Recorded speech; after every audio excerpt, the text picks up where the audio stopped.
सुनो दोस्तों, ये कहानी है दो प्यारी बहनों चुड़ैल की, जो आपस में बहुत ही मज़े से रहती थी। फिर क्या हुआ, बड़ी बहन रोज शिकार पर जाती थी। आज जाने का बारी छोटे बहन के था।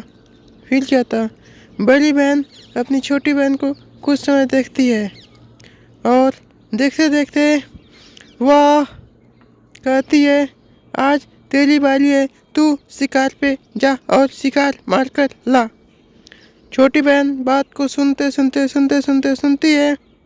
फिर क्या, धीरे धीरे वह शिकार के लिए निकलना शुरू कर देती है। वह निकलते जाती है, जाते जाते वह एक ऐसी जगह पर चल जाती है जहाँ एक इंसान सोया हुआ पड़ा था। फिर धीरे धीरे चुड़ैल उसके पास जाती है।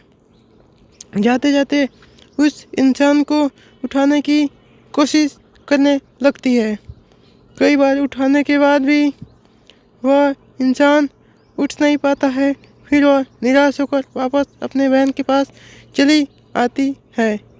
फिर धीरे धीरे आते आते वह अपनी बड़ी बहन के पास आती है और कहती है, बहन। फिर उस बड़ी बहन बोलती है, अरे तू क्यों वापस आ गई? फिर बोलती है कि बहन, वो बहुत भारी है, मुझसे उठने ले, चल दोनों उठा कर लाएं।